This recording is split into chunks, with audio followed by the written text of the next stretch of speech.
Tempo. Você já se acalmou aí? Amém. Está pronto para receber a palavra? Glória a Deus. Se não estiver pronto, vai receber assim mesmo. Porque eu preciso ministrar. Amém? Tem pastel hoje, Fábio? Eu quero avisar que se você estiver com fome, espere. Ao término da ministração, você vai poder comer pastel. Que nós vamos repetir a cantina que tivemos ontem. Estava muito bom. Estava de primeira os pastéis e hoje não será diferente. Amém? Tem brigadeiro também. Tem brigadeiro de pote.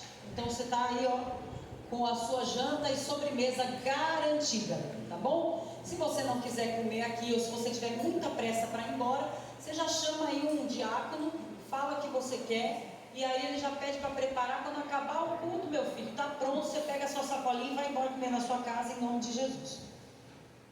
E graças a Deus por isso. Eu não vou usar mais você, Lívia. Eu acho que antes da palavra eu queria falar sobre dízimos e ofertas. Podemos? Amém. Então abra sua Bíblia lá em Lucas capítulo 5, por favor.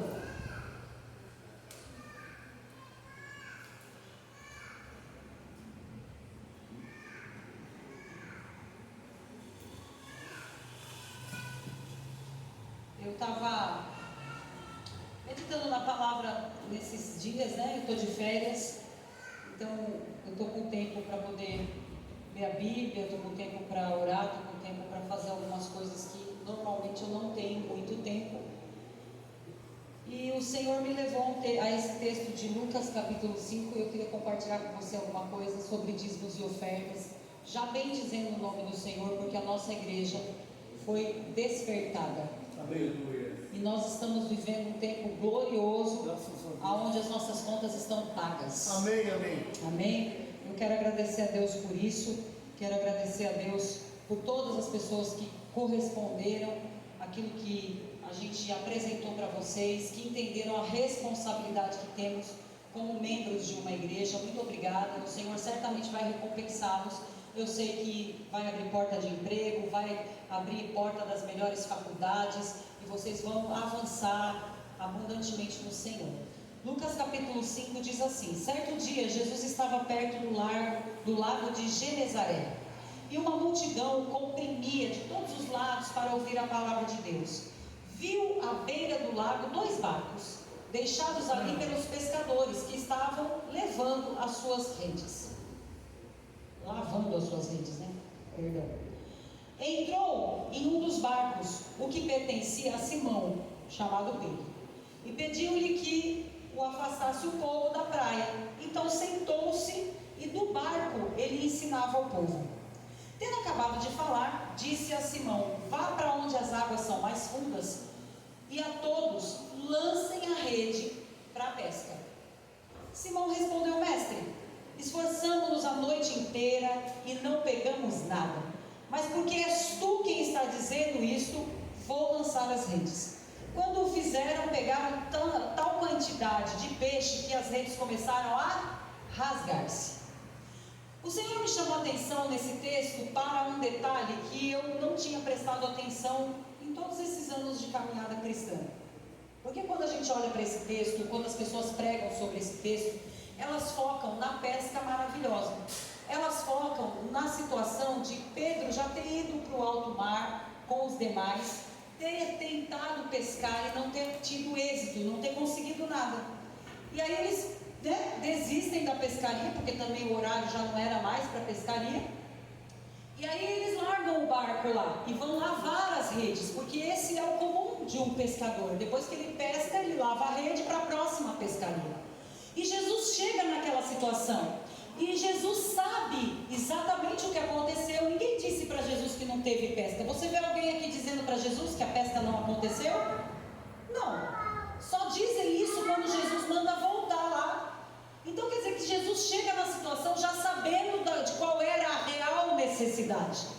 Você está comigo? Amém. Você está entendendo? Ninguém precisou dizer para Jesus qual era a necessidade daquele momento. Ele chegou ali sabendo dessa necessidade. Mas o fato é que Jesus não foi direto no assunto de interesse maior daqueles que estavam ali. O que Jesus fez? Ele poderia ter pregado na areia, sim ou não? Sim, ele já fez isso tantas vezes. Mas o que Jesus fez pertencia a Pedro. Jesus precisava fazer isso para pregar para aquele povo? Não, porque Jesus pregava no meio da multidão. Jesus não tinha problema de ser comprimido pela multidão. Haja visto a situação da mulher do fluxo de sangue, queridos. Jesus estava no meio da multidão, a multidão apertava Jesus, a mulher do fluxo de sangue foi tocada, liberta, salva daquela enfermidade por causa justamente disso, de tocar no corpo de Jesus e virtude sair de Jesus, das vestes de Jesus. Aqui não era diferente, mas Jesus tinha um propósito quando ele pegou o barco de Pedro para usar. Jesus usou o barco de Pedro para falar com a multidão. Depois disso feito, Jesus olha para Pedro e pede que ele volte para alto mar para fazer a pesca de novo. E a gente vê que Pedro fala, é por causa que é o Senhor que está falando, que nós vamos voltar lá para fazer. Mas o que eu quero chamar a atenção é que só foi realizado na vida de Pedro o que precisava ser realizado depois que ele entregou, ou liberou, ou não reteve para Jesus o que era dele. Jesus primeiro usou o que era de Pedro. Jesus usou o barco de Pedro. Jesus mostrou que o que Pedro tinha não pertencia muito a ele, porque Jesus não precisava. Se eu chegar e falar assim, ó, eu fiz essa experiência, eu mandei uma mensagem para o pastor Paulo, que eu precisava de carro, porque hoje tinha uma programação para a gente ir para a praça, com um compasso. E eu mandei uma mensagem para o pastor Paulo, ele estava em Natal, o carro dele estava aqui. Aí eu mandei, você pode liberar o seu carro para a gente usar? Ele não respondeu. Ele não tinha me respondido nada. Aí eu falei, acho que ele não gostou, não quer emprestar. Pensei, né? Mas aí logo em seguida veio a informação de que não ia ter a programação. Então eu mandei para ele, irmão, fique em paz, não vai ter a programação. Mas é certo, eu tenho certeza que ele não teria se importado de me emprestar. Mas é ruim, gente, pode falar a verdade, não vamos mentir, que nós estamos aqui para mentir, certo? Não estamos aqui para mentir. Eu não vou perguntar para ninguém passar vergonha. Mas você já viu quando você está com uma roupa super bonita e alguém fala, que roupa bonita você me empresta? Dá um negócio dentro. Empresta o quê, gente? Que isso? Eu gosto de exclusividade. Eu gosto de comprar em loja de exclusividade. Eu tenho pavor da roupa da baciada, que todo mundo usa igual. Eu tenho pavor, gente. Nossa, dá um negócio em mim. Se eu chegar num ambiente e tiver alguém vestido igual eu, já fico nervosa. Já quero dar uma mudada. Queridos, a gente tem dificuldade de liberar o que é da gente. Se alguém chegar e pedir o nosso carro, a gente fica meio assim. Você fica pedindo, oh Deus, Senhor, ajuda. Não quero emprestar, Senhor, é meu carro. Essa pessoa não vai dirigir direito, vai enfiar o pé. É porque, né, cada um tem seu jeito de dirigir. Você empresta a sua casa. Se alguém chegar lá e falar, viu, estou precisando de uma casa emprestada, empresta a sua. Gente, vamos falar a verdade, a gente tem dificuldade de liberar o que é nosso para as pessoas. Agora chega um rapaz na praia, você acabou de trabalhar, está cansado, não deu nada ao seu trabalho, não deu o resultado esperado, e a pessoa pega a ferramenta do teu trabalho e vai usando. Usa a sua ferramenta de trabalho, depois olha para você e fala, agora você pega isso aqui e volta lá e vai pescar. Mas, queridos, eu não vejo Pedro dizendo, sai do meu barco aí. Ei, velho, esse barco é meu que você está usando. Não vejo isso. Eu vejo tranquilidade aqui na situação.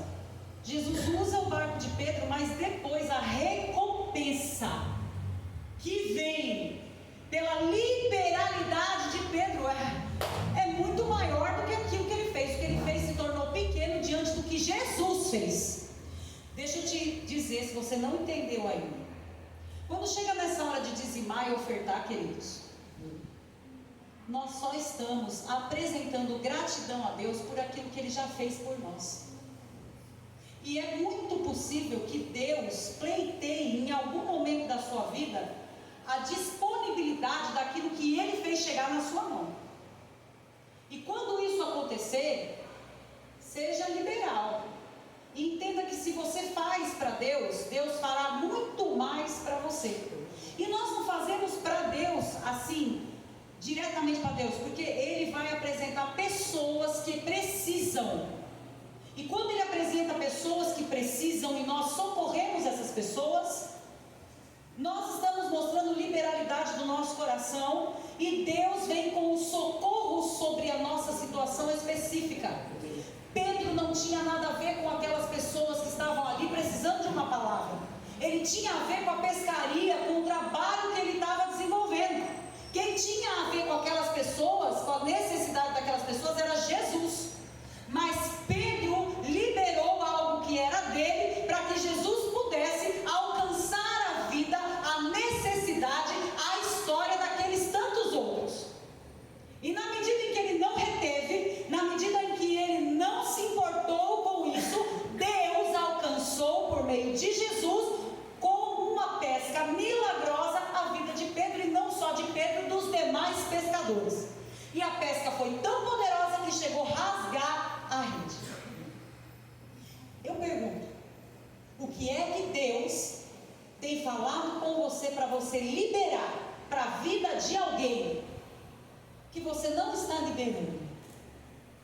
Sabe quando a gente abre o guarda-roupa e Deus fala conosco para pegar aquelas roupas e dar para alguém? Ou aquele sapato e dar para alguém, e a gente fica, não. E normalmente é o alvo do seu amor. O que quero dizer? A pessoa que você não quer dar mesmo. Normalmente é para esse tipo aí que Deus vai mandar você fazer. Que é para trabalhar amor no seu coração, que é para trabalhar liberalidade, que é para trabalhar compaixão. E na medida que você faz, Deus vem com grande provisão sobre a sua vida. Entenda, nós fazemos para Deus e Ele faz para nós. Ele não precisa que a gente faça para Ele. Mas quando nós fazemos, nós estamos operando, nós estamos pondo em ação o aprendizado que recebemos. Ou por que você vai na igreja? Qual é a razão de você ir na igreja? Não é de receber instrução e sair daqui e praticar essa instrução? É certo, queridos, que nós não acertamos o tempo todo, que nós não estamos o tempo todo atentos às instruções que recebemos, falhamos e falhamos muito. Eu então, como bem disse o pastor Renato ontem aqui, se a minha casa dependesse da minha oração como gerador de luz, talvez estivesse sem luz. Porque deveria orar mais, porque deveria me debruçar mais na palavra. Como disse o pastor Renato, eu estou falando da minha vida, porque eu não quero falar da sua. Mas analise-se o homem, cada um a si mesmo. Quando você está apontando para alguém, você está esquecendo de se fazer um autoexame. Então, queridos, quando chega nessa hora de dizimar e de ofertar aqui, não é para ter dificuldade nenhuma. Nós já entendemos que quem dizima deve dizimar na igreja que frequenta, no lugar aonde é alimentado, aonde é cuidado, aonde é acolhido, aonde é pastoreado. Porque o dízimo é para manter a casa do Senhor, é para manter essas portas abertas. Mas e a oferta? A oferta, querido, é um extra que você pode fazer pela instituição, mas você pode fazer por um irmão. Sabe que eu estou cansada das pessoas entrarem e saírem de dentro da igreja com indiferença, com as pessoas que sentam do lado. Quantas pessoas não estão mais em nosso meio? E eu quero te perguntar, você ligou para perguntar se está tudo bem? Se a pessoa está precisando de alguma coisa? Quando aparece um ou outro que já foi daqui desse pasto, e é pasto mesmo, porque somos ovelhas, sendo pastoreadas, como é que você trata? Sabe, do jeito que você quer ser tratado, você trate as pessoas. Do jeito que você quer ser amado, você ame as pessoas. Você acha que você é melhor do que quem? Jesus morreu só por você, pelo outro não morreu. O pecado do outro é pior do que o seu. Se a gente se debruça na palavra, a gente vai ficar com vergonha do crente que a gente é. Porque tudo isso é ofertar para o Senhor. Quando a gente se importa com alguém, a pessoa não vem. A irmã Lu ficou um período sem vir. Então, vamos mandar mensagem. Vamos ligar, você só percebe a irmã Lu aqui trabalhando? Você não percebe quando ela não está? Então tem algo errado com você. Ela é parte do corpo.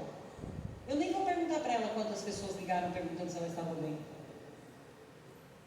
Mas o que eu quero hoje, nesse momento de dízimo e de oferta, é nos fazer refletir que à medida em que somos liberais, à medida em que não retemos o que é nosso, para Jesus usar como Ele bem entender, Ele vai transbordar sobre a nossa vida, ao ponto da gente não ter aonde guardar.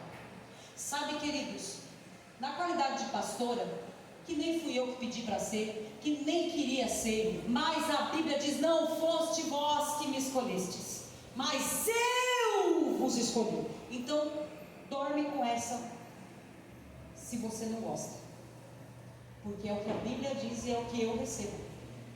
Deus me escolheu, e bem desse jeito que eu sou mesmo. E aí, o coração do pastor não consegue olhar para uma ovelha e ignorar.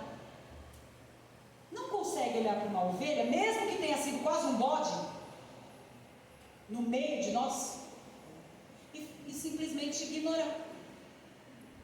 Não. Todos quanto entrarem aqui, queridos, e eu me preparo, mas como me preparo? Porque Deus fala que vai voltar gente, eu falo: Senhor, prepara o meu coração. Porque, queridos, tem gente que a gente ama e quer que, né, fique com a gente para sempre, mas tem gente que nós vamos combinar, né? É o calo do sapato, é o espinho da carne. É ou não é, gente? Ou só comigo? Só eu que tenho esse pecado? Está todo mundo santo aqui. Fala sério, meu povo. Mas aí você olha e fala: o amor de Deus transbordado em meu coração. É o amor de Deus transbordado em meu coração. E aí, meu filho, vai ter que andar junto? Vai. Por quê? Vai para o céu. Você não quer ir para o céu? Você quer ir para o céu? Todo mundo quer. Todo mundo quer ir para o céu. Mas você quer um lugar separado no céu, porque é fulano de tal, você não quer olhar na cara. Ciclano, você não quer nem saber. Precisamos nos consertar. Porque se Pedro tivesse olhado e falado: ó, Jesus, esse bando de hipócrita aí, porque Pedro era bocudo, e ele podia ter retrucado lá com Jesus: não vai pegar meu barco para falar com esse povo, não. Estou cansado desse povo, esse povo fala mal de mim, esse povo não gosta de mim, então Jesus, não, para eles não, você não vai pegar meu barco para falar com eles, não. Mas Pedro não fez isso. E Jesus fez o que quis fazer com o barco de Pedro, e depois fez para Pedro muito mais do que o que Pedro precisava que fosse feito. Pedro precisava de uma pesca, mas ele teve uma maravilhosa pesca. O que você precisa? O que você precisa? Deus pode te fazer ter muito mais do que o que você precisa, mas sabe o que precisa ser tratado? O coração. Hoje eu fiquei com tanta raiva, mas com tanta raiva de uma situação, que eu liberei umas palavras de raiva. Depois eu me arrependi, porque eu falei assim: eu não tenho espaço no meu coração para esse tipo de coisa. Mas às vezes as pessoas semeiam tanta coisa ruim na gente, que quando você vê, você já falou, você já explodiu. A velha natureza fica querendo aparecer, né? Eu me arrependi, porque o meu coração não tem espaço para raiva, não tem espaço para ódio, não tem. Isso é momentâneo, quando vem o descontrole, para eu lembrar que eu preciso ter domínio próprio. Mas, irmãos, tem gente que abusa do domínio próprio da gente, né? Tem gente que quer ver até quanto vai o seu domínio próprio. Em nome de Jesus, minha gente, vamos colaborar. Colabora com o domínio próprio do seu irmão e mantenha-se em bondade, em benignidade. Dá uma seguradinha. Se você der uma seguradinha, a gente aqui dá uma seguradinha também. Nós vamos caminhar em paz e em santidade. Amém? Amém. Qual é o barco que você vai liberar para Jesus hoje, para Ele usar através de sua vida, alcançar outras vidas e transbordar na sua? Eu quero orar por você, e depois você que vai dizimar, que vai ofertar, você pode levantar sua mão, alguém vai levar o envelope até você, ou mesmo pode fazer aqui o uso do Pix, como você achar melhor. Primeiro vamos orar. Pai, em nome de Jesus, eu oro para que a revelação dessa palavra venha ao coração dos meus irmãos e eles entendam perfeitamente aquilo que o Senhor quer tratar com cada um deles. O que temos não é nosso, tudo foi nos dado pelo Senhor. E eu oro para que os meus irmãos, com essa consciência, com esse entendimento, não retenham, mas liberem diante do Senhor e desfrutem de uma grande pesca na vida deles, assim como essa igreja tem desfrutado de uma grande pesca. Declaro a tua bênção e o mover do teu Espírito em favor da vida financeira dos meus irmãos. Aqueles que precisam de um emprego, de uma oportunidade, que o Senhor prepare a melhor. Aqueles que estão na fase de estudo, estão se preparando para ir para a faculdade, que o Senhor oriente, que o Senhor direcione e que seja feita a tua vontade na vida dos teus filhos. Mas cumpra-se, Senhor, o teu propósito neles e através deles. Eu oro por recursos financeiros chegando aos meus irmãos, chegando também nesta igreja, para realizarmos todos os projetos, todos os planos do Senhor conosco. Eu oro, Pai, para que esse ano não termine com nomes negativados, com dívidas pendentes, mas com negociações extraordinárias, e os teus filhos podendo acertar o alvo, ajustar a vida e entrar em 2023 completamente limpos e prontos para viver uma nova história, um novo tempo, uma nova estação, e adquirir tudo aquilo que o Senhor tem para a vida deles. Eu já agradeço em nome de Jesus, e quem crê diz amém. Amém. Amém. Se você quer dizimar, ofertar, levante sua mão, precisar de envelope. Se você precisar fazer o seu Pix. Nós estamos com um problema de internet, que em breve resolveremos, em nome de Jesus, e aí tudo vai bem. Amém. Queridos, ontem nós tivemos um culto maravilhoso aqui. Se você faz parte da igreja ou acompanha a igreja pelas redes sociais, você certamente viu as fotos. Estava glorioso demais tudo que nós vivemos aqui. Sim ou não? Quem estava aqui pode responder para mim? Sim. Diante daquele momento glorioso que nós estávamos vivendo, algumas coisas me chamaram a atenção para reflexão. Eu pareço muito doida e pareço não observar muitas coisas, mas as coisas me chamam a atenção, e quando me chamam a atenção eu paro para refletir. E quando eu paro para refletir, o Espírito de Deus fala comigo. E sabe, eu acompanhei a correria do pessoal que estava aí à frente, desse trabalho, e foi uma correria intensa para conseguir doação, para fazer camiseta, para divulgar, para organizar a equipe de música, para convidar as igrejas, para organizar o cronograma do culto, para decorar, para cada detalhe. É que quando a gente vê as coisas prontas, a gente não tem noção do tempo que se gastou para fazer. Mas eu observei cada detalhe. Ali tinha um painel que eu acho que ele caiu, que ele tem vários envelopes. Isso, vem aqui, meu filho, vem servir de garoto propaganda. Esse painel representa um celular, é isso, se eu não estou enganado? Um iPhone, que celular? Nossa. Já não existe mais isso, eu já estou, pelo amor de Deus, defasada. Um iPhone. Se você não pegou, você tem a oportunidade de pegar. Dentro desses envelopes tem uma mensagem de Deus para você. Então a gente chegava ali na porta, estava aqui esse iPhone com mensagens de Deus para o seu coração. Muito obrigada. Todo mundo que chegou aqui pôde desfrutar disso. Agora vem, Marcos, você com essa caixinha bonita aí. Eu quero que vocês observem cada detalhe do que foi pensado e feito. Aí também era entregue para cada pessoa um cartãozinho desse aqui que está escrito: encha o balão e descubra o que Jesus tem para te falar. Então você enche, aqui dentro também tem uma mensagem de Deus para você.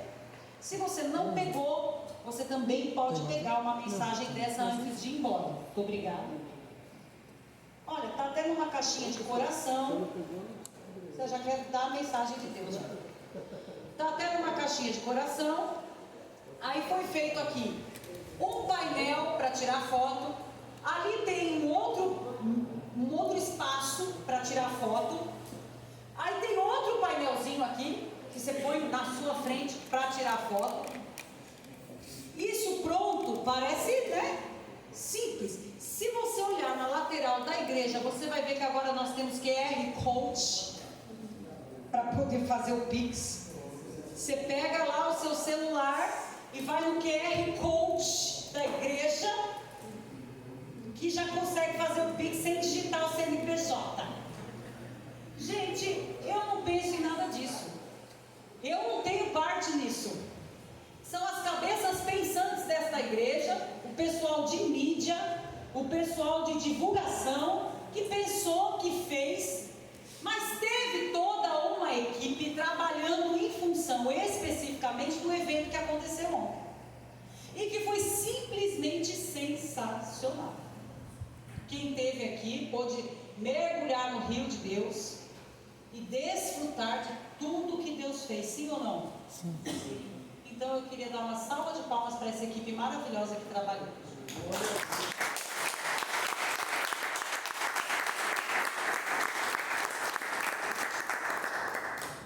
Mas agora, como apóstolo Paulo, farei eu. Está tudo lindo, porém, todavia, vamos ajustar as coisas. Tudo é lindo, queridos, até a parte A do assunto. O pastor Renato mencionou aqui tempos do passado em que pessoas dos anos 70, que é o meu caso, o caso dele, viveram caminhando na fé. Ele mencionou e isso me fez voltar lá atrás numa história que eu vivi na minha caminhada com Deus. E nós fazíamos isso, mas a gente chamava, não era de culto de jovens, era congresso de jovens. E todo ano nós tínhamos o congresso de jovens e havia sempre muita expectativa sobre essa data, sobre esse culto, sobre esse dia. E eu fazia parte de uma igreja que não tinha assim tanta criatividade quanto essas que eu pude vivenciar aqui com vocês. E a gente ensaiava muito e tinha roupa, preocupava com a roupa, enfim, fazia tudo isso que vocês fizeram, mas havia, queridos, algo que eu não estou dizendo que não teve aqui, por favor me entenda, mas eu estou dizendo que havia lá intensamente períodos intensos de jejum e oração. Como o pastor Renato falou, nós não admitíamos, e eu não era da igreja do pastor Renato, eu não conheci o pastor Renato na fase de adolescência e juventude minha. Eu conheci o pastor Renato agora, há uns 8, 9 anos atrás. Eu estou falando porque ele viveu algo que eu vivi lá na nossa época. Ele falou sobre orelhão, ficha cair, coisa que jovem aqui não sabe nem do que se trata. Nunca viu um orelhão, nunca viu e nem usou uma ficha, portanto não entende nada dessas coisas que nos denunciam quando a gente conta, né? Mas sabe, queridos, era um tempo onde realmente a gente ia para cultos e que Deus agia poderosamente. E saindo do culto, por exemplo, num sábado, a gente ia para a casa de algum jovem continuar o que Deus tinha começado no culto. E a gente sentava para comer, mas começava a falar das coisas de Deus, do que Deus tinha feito no culto, e começava a dar lugar, porque o que a gente queria era que Deus usasse a gente tão intensamente, tão poderosamente quanto usava os nossos pastores, a nossa liderança. E a gente orava e queria ser batizado para falar em outras línguas, e queria ter visão. Eu pedia para ter visão o tempo todo, até que um dia alguém falou: quando Deus abrir sua visão, você não vai ver só anjo, você vai ver demônio. Eu falei: não quero mais ver nada. Não quero ver nenhuma coisa, não quero ver mais, né? Mas a gente tinha, queridos, essa madrugada, eu tive uma guerra espiritual, não sei explicar, mas eu acordei 2 vezes expulsando o demônio. 2 vezes. Eu acordei repreendendo mesmo. Eu não sei dizer o que estava acontecendo no sonho, mas eu sei que era demônio. Eu acordei falando. Já tentou expulsar o demônio dormindo? Trava você, você engasga, é um negócio horroroso. Mas nessa madrugada foi algo diferente. Eu acordei expulsando o demônio. Eu acordei falando, em nome de Jesus eu te repreendo, sai do meu. Falei, meu Deus. E a minha memória começou a voltar nessa época aqui, porque a gente desejava ardentemente se mover nos dons. Era incrível, queridos, quando a gente se reunia, a unção transbordava sobre nós. Eu não estou dizendo que isso não foi feito aqui, mas eu quero dizer para vocês que nada está tão bom que não possa ser melhorado. Algo me chamou a atenção ontem aqui. Nós fizemos uma festa entre crentes. Isso é bom, isso é louvável. Mas qual é a proposta do Evangelho de Cristo? Qual é a proposta de Cristo para nós? É nós alcançarmos o mundo. É nós trazermos alguém para ouvir do que nós temos escutado, desfrutar do que nós temos desfrutado. É nós desejarmos que as pessoas conheçam Jesus, sejam libertas e tocadas por Jesus, transformadas por Jesus, como nós temos tido a oportunidade. Eu não sei o que você sente quando você canta que a igreja vai ser arrebatada num piscar de olhos, mas de fato isso vai acontecer. E a minha pergunta é: o que temos feito para esse dia chegar? Porque a Bíblia nos diz que esse dia vai chegar quando todos já tiverem escutado falar do Evangelho de Cristo. Não é isso, pastor Paulo? O que você tem feito para falar de Jesus para alguém? Nós somos ótimos em fazer festa entre nós, mas é isso só? Isso é lícito, como o pastor Renato disse ontem, é lícito, é bom, é revigorante. Mas e hoje? Cadê o povo? Cadê o povo da igreja que vai ser arrebatada? Cadê o trabalho desse povo em relação a trazer mais alguém? Sabe, nós estamos preocupados conosco, com a nossa vida, com a nossa história, e pouco preocupados ou engajados com o outro. E quando eu olho para Jesus, ele não teve a vida dele por valiosa. Antes, ele se entregou como uma ovelha ao matador. Ele se entregou para morrer por causa de um bando que nem a pena valeria, se você parar para pensar bem. Você acha mesmo que você vale a pena? Pensa, só pensa. Que essa vida que você já levou, com essa vida que você está levando, com essa intensidade que você tem em Deus, é só para refletir, viu, gente? Não quero te dar peso de condenação, mas quero que Deus venha nos despertar hoje, porque Ele tem algo para nós. Abra sua Bíblia, por favor. Eu vou refletir nos dois textos que o pastor Renato mencionou e quero ir para um outro aqui. Marcos, capítulo 10.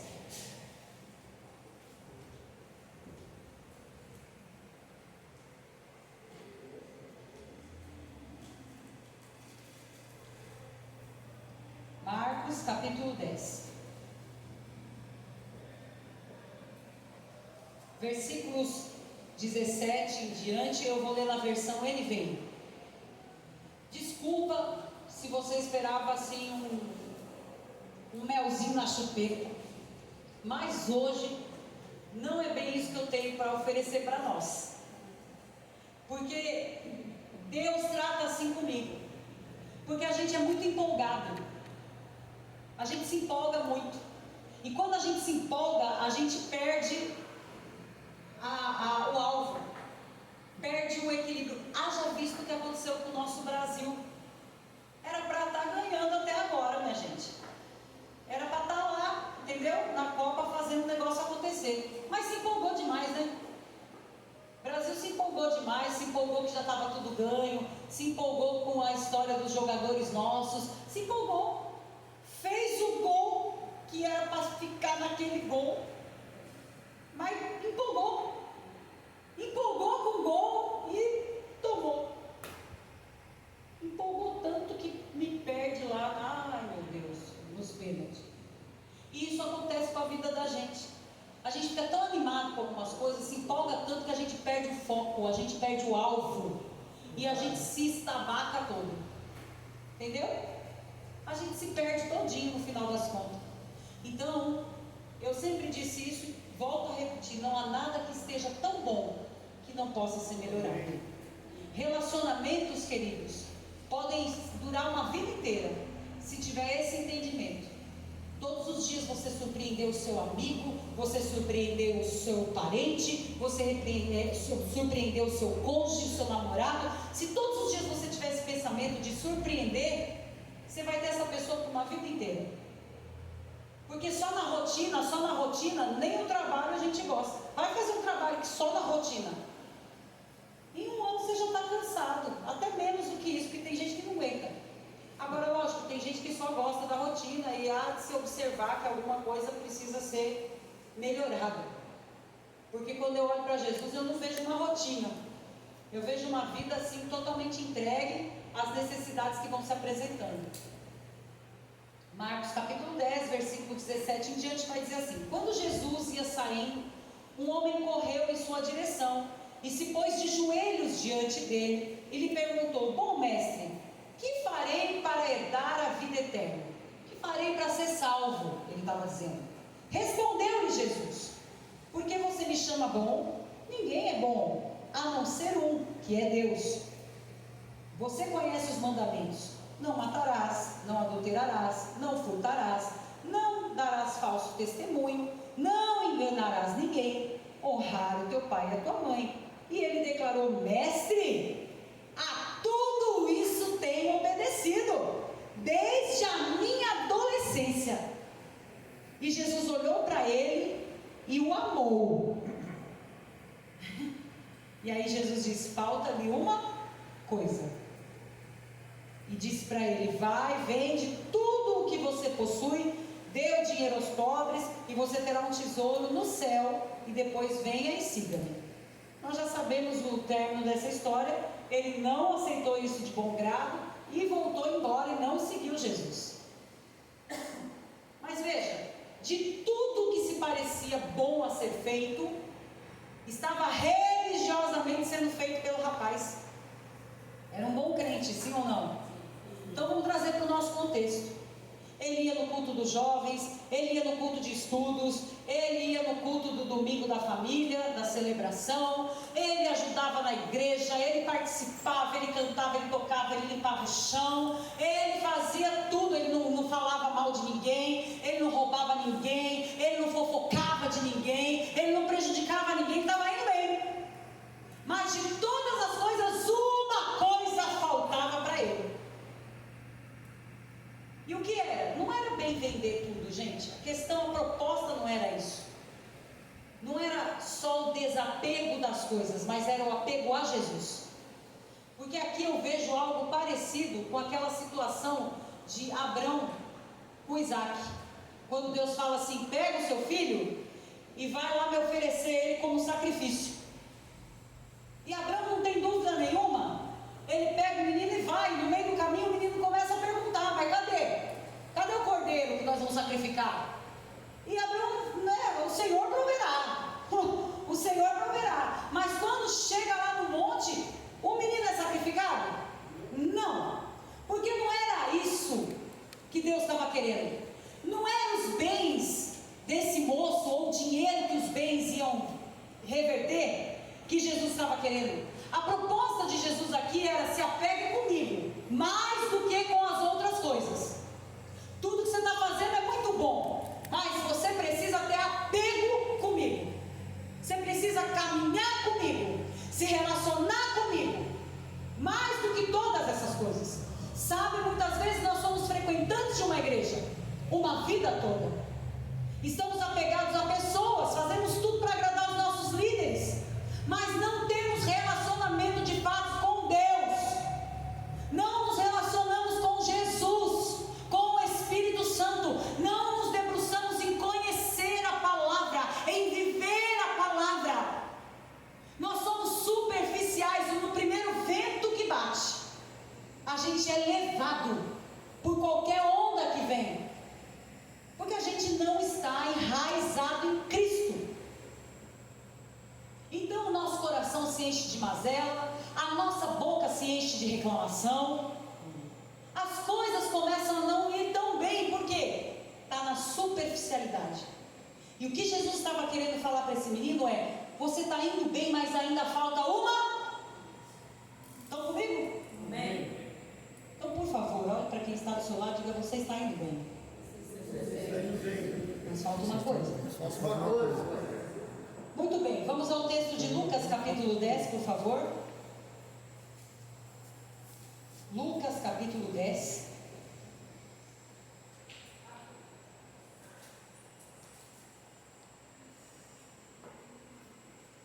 Versículos 38 em diante. Tem uma outra situação aqui para nos ensinar a respeito disso, que diz: caminhando Jesus e os seus discípulos chegaram a um povoado, onde certa mulher chamada Marta o recebeu em sua casa. Maria, sua irmã, ficou sentada aos pés do Senhor, ouvindo a sua palavra. Ela ficou sentada aos pés do Senhor, o quê? Fazendo o quê? Ouvindo a sua palavra. Eu vou perguntar de novo. Ela ficou sentada aos pés do Senhor, fazendo o quê? Ouvindo a sua palavra. Não foi no celular, não foi de bobeira, cutucando o pé, não foi coçando a orelha, nem na frente da televisão. Ela ficou aos pés de Jesus, ouvindo o que ele tinha a dizer. Marta, porém, estava ocupada com muito serviço. E aproximando-se dele, perguntou: Senhor, não te importas que minha irmã tenha me deixado sozinha com os serviços? Diz para ela me ajudar. Respondeu o Senhor: Marta, Marta, você está preocupada e inquieta com muitas coisas. Todavia, o que está escrito na sua Bíblia, por favor? Todavia o quê? Uma é necessária. Vocês estão lendo na tela, gente? Sim. Então o que está escrito? Todavia? Apenas uma é necessária. Epa. Quando há repetição, há um interesse de alerta para nós, de atenção para nós. Já viu? Quando alguém fala extra, extra, é porque quer a sua atenção. Ele chama 2 vezes o nome de Marta. Mas aqui esse texto repete o que ele disse para aquele moço. Você está ocupada, você está inquieta, você está fazendo, mas tem uma coisa aí que de verdade importa e você não está fazendo. Tem gente que está correndo demais, se preocupando demais, se inquietando demais, fazendo muito, mas o que importa mesmo. E aí Jesus termina dizendo assim: Maria escolheu a boa parte, e esta não lhe será tirada. O que é que Maria escolheu? Ficar sentada, ouvindo o mestre. Não é só ficar sentada, porque aí tem gente que pode pegar esse texto e querer interpretar de outro jeito. É ficar sentada. Eu estou sentada, porque Maria ficou sentada, e Jesus falou que ela escolheu a melhor parte, então eu estou sentada. A questão não é essa não, porque não ficou sentada de qualquer jeito, ficou sentada para ouvir instruções. O que isso quer dizer? Parou tudo, teve um tempo específico para receber instruções, para conhecer de Deus. Quanto tempo você tem dedicado da sua vida, do seu dia, da sua semana, para ouvir Deus?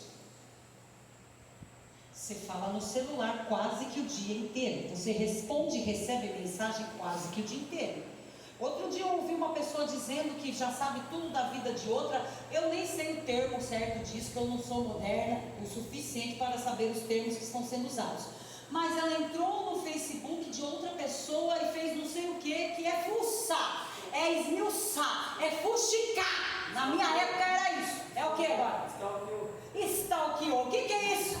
Palavra bonita para dizer fuxiquei, mexeriquei. Stalkeou, vou te dar uma stalkada no meio da sua fuça, para cuidar da sua vida.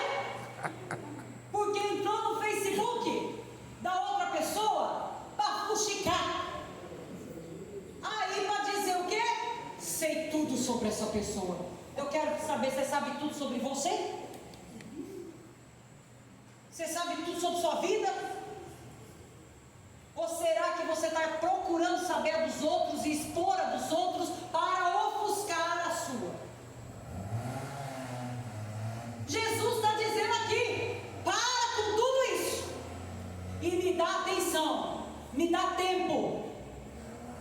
Sabe, queridos, a gente vai orar. Como é que a gente ora? Salva-me, Senhor. Sabe nem o que falar, não sabe nem como pedir, não sabe nem como se apresentar.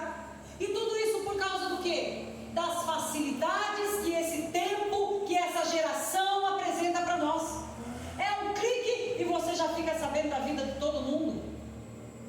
É um clique e você acha que você já é o maior estudioso da Bíblia. Você tem preguiça hoje em dia, você não precisa nem ler. Você põe o áudio lá. Leu a Bíblia? Liu não leu coisa nenhuma, está só no áudio. É só no áudio aqui. Eu ouvi o Cid Moreira hoje, o Salmo 91 do Cid Moreira. Nem lê mais o povo quer ler, gente. E eu sou de um tempo que a gente tinha que ler e decorar. E chegar e falar, decorado o negócio. Nem a letra da música a gente guarda mais. Vamos pôr aqui a letra para nós ler aqui, gente. Tem até televisão agora na igreja, gente. Era pecado televisão, gente. Agora tem televisão na igreja, de todo tipo e tamanho. Eu estou brincando, porque isso é modernidade, isso é bom e facilita para nós. Mas veja o quanto essa situação de evolução está nos tornando emburrecidos e dependentes. Falta internet para tu ver. É uma raiva. Nossa, parece que vai, treme, espuma, boca e tudo mesmo. Sem internet as pessoas nem trabalham mais. Vai numa empresa e diz: a internet caiu. Pelo amor de Deus, o povo cruza o braço. O povo cruza o braço e fala: não tem o que fazer. Como não tem o que fazer? Como não tem o que fazer? Nada, ninguém faz mais nada sem internet. Gente, vai orar. Tem internet, vai orar. O que eu quero trazer para nós é que nós estamos investindo pouco tempo no que de fato importa, que é o que Jesus estava falando aqui. Vamos agora para Mateus, capítulo 5. E é o último texto que eu vou ler. Chora não, podemos. Mateus capítulo 5. Eu quero nos despertar como a igreja de Cristo. Porque essa canção que foi cantada ontem, que nós repetimos hoje, a igreja será arrebatada. Num piscar de olhos isso vai acontecer, gente. Mas o quanto a gente está pronto para isso? O quanto a gente se importa com essa verdade? O quanto a gente tem se aprumado a respeito disso? As imagens estão lá, Djalma? Eu vou pedir para pôr já. Mas diz assim o texto de Mateus, capítulo 5, versículo 14 em diante: vocês são luz do mundo. Não se pode esconder uma cidade construída sobre um monte. E também ninguém acende uma candeia e a coloca debaixo de uma vasilha. Ao contrário, coloca-a no lugar apropriado. E assim ilumina a todos os que estão na casa. Assim brilhe a luz de vocês diante dos homens, para que vejam as suas boas obras e glorifiquem ao Pai de vocês que está nos céus. Vamos lá. O que será que Jesus estava querendo dizer? Primeiro ele disse que a gente é a luz. Da onde? Da onde? Da igreja. Vocês são a luz da igreja. Não. O que ele diz? A gente é a luz da onde? Do mundo. Olha, será que tem sido assim? Será que o mundo lá fora olha para a gente como luz? Ou quando a gente chega lá, a gente se mistura tanto com eles que a gente fica ofuscado? Porque a Bíblia vai dizer: o mundo jaz no maligno. Quando fala o mundo jaz no maligno, é o sistema desse mundo. Quando está numa festa, será que as pessoas sabem que você é luz? Ou não identifica, está no meio da treva? Meu Deus. Então primeiro aqui Jesus está dizendo que nós somos luz do mundo. ser luz na igreja, gente, aquilo que a gente viu ontem aqui, foi muito, meu Deus, resplandeceu, iluminou todo o bairro, foi luz explosiva, mas na igreja, a minha pergunta é lá fora, e eu vejo essa deficiência, inclusive para com líderes religiosos, porque quando o COMPAS, que é o Conselho de Pastores, propôs de nós irmos para a rua, para a praça, fazer o culto do domingo na praça, por conta de hoje ser o dia da Bíblia, e nós irmos ao mundo para evangelizar. Como? Fazendo o nosso culto lá, ao ar livre, para todo mundo ver como é que a gente cultua, sendo luz lá. Sabe o que os pastores disseram? A maioria, não todos. Não. Como fica a arrecadação da igreja nesse dia? Que parabéns, né? Como, gente, pelo amor de Deus, que fé é essa que está sendo pregada? Para que caminho que essas pessoas estão levando as outras que estão sendo lideradas por eles? Porque Deus é o nosso pastor e nada nos faltará. Não são nossas reuniões que nos sustentam, e isso está provado. Nós tivemos um período de pandemia, onde não podíamos nos reunir, fazíamos live, e esta igreja recebeu donativos de lugares que nós nem sabemos quem foi que doou. Apareceu dinheiro na conta da igreja, só pelas lives, queridos, de gente que eu nem conheço, não sei quem é, porque Deus é quem sustenta a obra que Ele mesmo estabelece. É Deus quem sustenta. A fé de vocês não está firmada em mim. Essa semana minha mãe me disse uma frase, aquilo me incomodou. Aquelas pessoas confiaram em você. Deixa eu dizer, não confie em mim, confie em Deus. Amém. Confie naquilo que Deus tem com a vida de vocês. Não depositem a confiança de vocês em mim e em nenhum dos líderes aqui, porque nós podemos falhar a respeito da expectativa que vocês estão depositando em nós. Então não deposite sua expectativa em mim, querido. Deposite toda a sua expectativa, toda a sua fé, toda a sua confiança em Deus. Amém. E Ele é poderoso para te orientar sobre tempos, estações, lugares e pessoas. Ele é poderoso.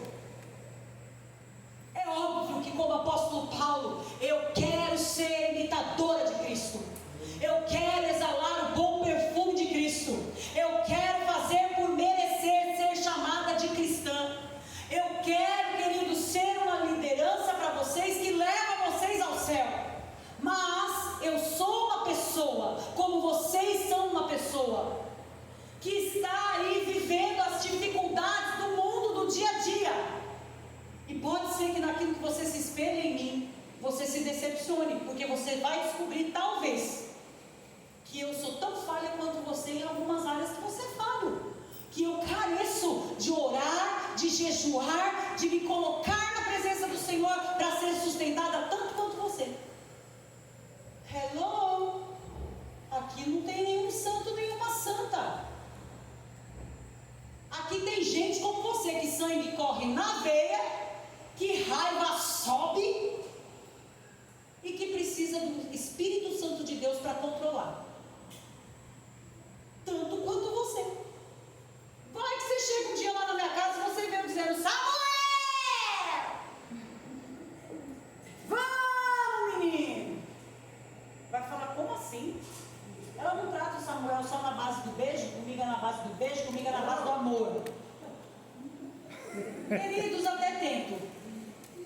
Eu até tento. Mas tem dia que não é fácil não, minha gente. Tem que gritar. O menino é lindo, o menino é inteligente, o menino é maravilhoso. Ele toca, ele canta, ele compõe. É um sucesso. O menino passou na PUC, o menino é ótimo. Mas o menino tem defeito. Como todo bom filho. A pastora é do balacobaco. Ela canta, ela dança, ela bate palma. É Ela dá risada até quando ninguém quer rir. Ela faz festa quando não tem ninguém. Ela é maravilhosa. Calma. Que toda essa intensidade também vai quando o negócio não tá bom, viu? Eu sou intensa para tudo.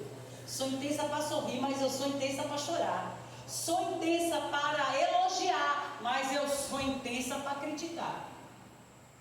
Vai com calma, meu filho, que nem tudo é perfeito. Eu estou falando de mim, da minha família. Mas você analisa aí a sua vida, a sua família, o seu jeitão. Porque é isso que você está aqui para fazer. Não é para ficar impressionado com o que eu estou falando, é para se impressionar com você. Para você dar uma investigada na sua vida. E aí Jesus está dizendo que a gente precisa ser luz no mundo.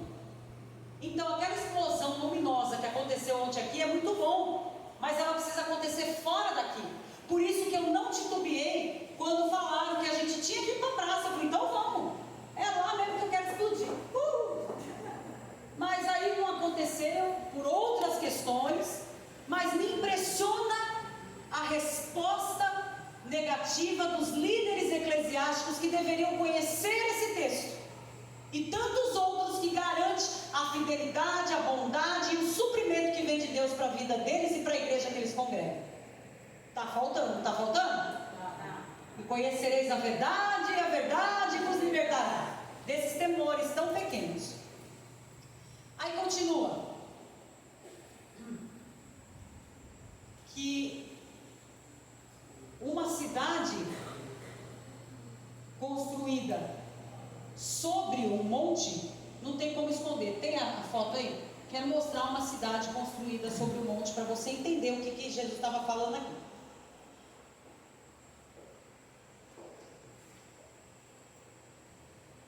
Deixa eu perguntar uma coisa. Aqui, ó, tá tudo com luz, sim ou não? Sim. Aqui você precisa ser luz? Porque já tem, né? Aonde você precisa ser luz?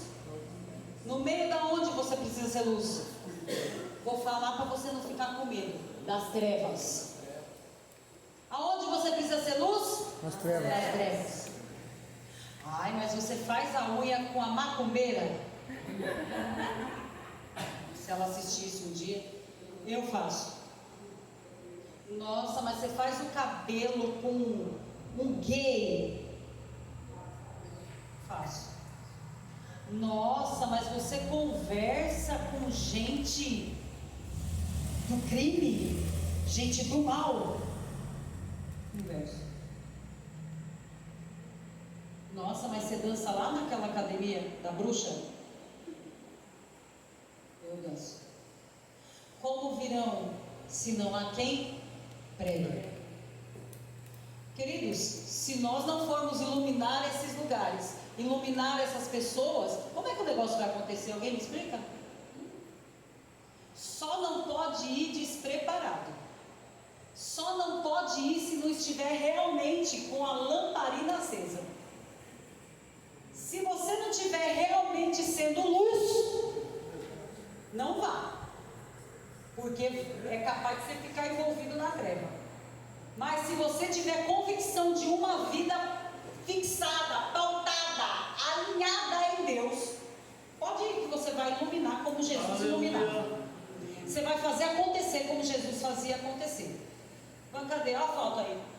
Eu não sei se você consegue ver, mas tem todo um monte de casinha e aqui, ó, em cima, tá vendo o mais iluminado ali?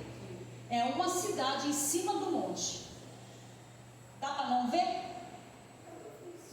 Tudo ficou bem insignificante diante daquilo, sim ou não? Sim. Sabe o que eu lembrei? Quando a gente pôs aquele luminoso aqui, pastor Paulo.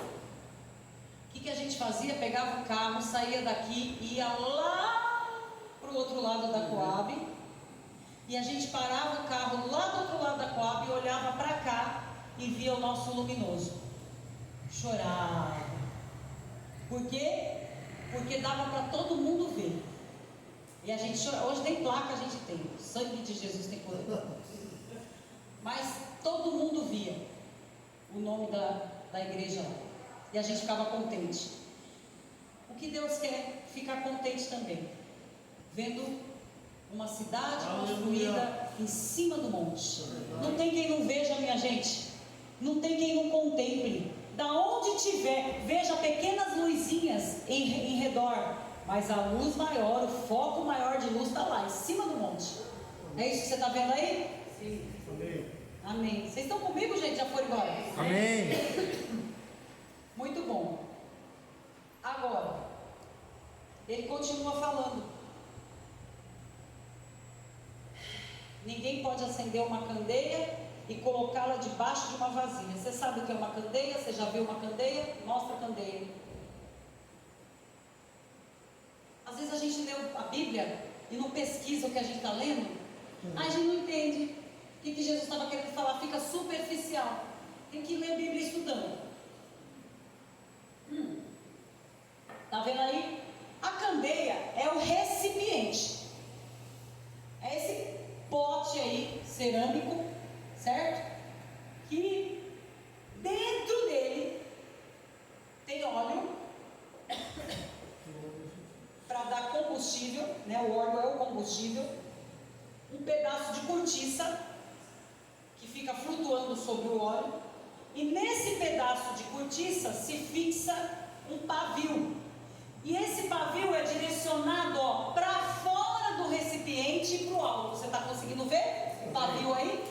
Ele sai de dentro do recipiente, ele vem vindo para fora, direcionado para o alto. Aleluia. Vai pegando aí. Aí o pavio é aceso. E para se manter isso aceso, precisa do ambiente adequado, meu povo.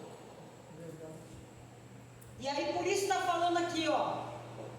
Não dá para colocar isso aqui debaixo ou envolvido por uma vasilha. Por quê? Porque se você vier aqui por uma vasilha aqui em cima, vai acabar o oxigênio. A química de plantão aqui pode me ajudar a dizer se eu estou falando alguma besteira. Mas acaba o oxigênio do ambiente. E aí vai acontecer o quê? Apaga o fogo. Não ilumina mais nada. Isso está falando alguma coisa com você? Você é o recipiente. Ei, você é o recipiente. Você é a candeia. Dentro de você precisa ter óleo. E a Bíblia vai dizer que o óleo é o Espírito Santo de Deus. Amém. Precisa do Espírito Santo aí. Precisa do pavio, meu filho. O que é esse pavio? É a palavra que sai de dentro de você e vai para fora. E aí vem o fogo, meu filho, que é para iluminar esse negócio. Mas tem que ficar no ambiente certo. Se você abafar, vai apagar. O lugar de crente não é aqui nessas quatro paredes. O lugar de você ser crente é fora daqui. Amém. Eu pergunto a vocês, incomoda a vocês olhar e ver cadeira vazia? Amém. Sim ou não? Sim. E o que você está fazendo para mudar isso aí? Qual é o seu trabalho para mudar isso? É ser luz lá fora. Você não precisa falar muita coisa, você precisa ser. Você precisa ser. Não é falando, que eu vou te falar, viu? Se depender da fala de alguns, até os que estão dentro sabem. Tem gente que é a tal da vasilha que vai para cima assim, ó. Apaga. Sabe? Porque vem ofuscando, pressionando. Cuidado. Não é muito nossa fala não, mas é a nossa vida. Que as pessoas vão olhar e vão falar, peraí, preciso ir lá. Saber o que aconteceu com essa pessoa que está mudado, né? Está iluminando. Quantas vezes você já ouviu na sua vida? Porque eu já ouvi algumas. Nossa, você é uma pessoa iluminada. Meu Deus, quando você chega, não uma nem duas, eu já ouvi muitas vezes isso. Nossa, quando você chega, o ambiente parece que faz assim. Eu acho isso ótimo, porque eu estou dentro da palavra. Tem gente que não gosta muito, acha que eu sou parecida. Acho o que você quiser. Eu acho que a Bíblia diz que é. E a Bíblia está, eu estou de acordo com a palavra de Deus. Onde eu chegar tem que iluminar. Aonde você chegar tem que iluminar, porque nós somos luz. Glória a Deus. Nós somos luz, minha gente. Não dá para chegar e passar desapercebido. Se a gente apaga tudo aqui, meu povo? Tem que iluminar. Tem que ter luz e luz de Deus. Então, o que eu quero trazer para o nosso coração é que assim brilhe a luz de vocês diante dos homens, é diante das pessoas mesmo. Ai, mas você é muito aparecida. Pô, a Bíblia está mandando eu me aparecer, que a Bíblia está dizendo que é diante das pessoas. As pessoas têm que ver a luz de Cristo em mim e em você. Para quê? Aqui o texto continua dizendo: para que glorifiquem ao Pai de vocês que está nos céus. Aí está dizendo que vejam as suas obras. Por quê? Então veja só, não é as suas palavras. Não está dizendo que as pessoas vejam as suas palavras, mas vejam as suas obras, as suas ações, as suas atitudes. E vendo isso, enxerguem luz nisso. E por ver luz nisso, glorifiquem ao nosso Pai, sabendo que é dele que vem. Nós não somos salvos pelas boas obras que fazemos. Nós cantamos aqui, fomos salvos pelo sangue de Jesus. Então nós fomos salvos pela obra que Ele fez. Não adianta você ficar batendo no peito e dizendo: não, porque eu tenho o caráter de Cristo, porque eu não roubo, eu não mato, eu nunca fiz nada errado, eu isso, eu aquilo. Mas tem uma língua desse tamanho. Não dá. Porque você só foi salvo, e eu só sou salva por causa do que Cristo fez. Você pode ser muito bonzinho, você pode ser muito tudo, mas não foi isso aí que te deu o passaporte para o céu. Tem um monte de gente boazinha, tem um monte de gente legal que não recebeu Jesus como seu único e suficiente Salvador. E aí eu lamento dizer que essa bondade não vai levar essas pessoas para o céu, porque a Bíblia diz que precisa com o coração crer, com a boca confessar para ser salvo. Então precisa confessar o senhorio de Jesus. Então precisa crer com o coração, confessar com a boca para ser salvo. Então não é a sua obra, não é a minha obra, não é o quanto, sabe, a gente faz. Mas não somos salvos pelas obras que fazemos, mas pelo sangue de Jesus. Porém, por termos sido salvos, por termos sido alcançados por Jesus, fazemos boas obras, damos bom testemunho. E por causa disso, as pessoas veem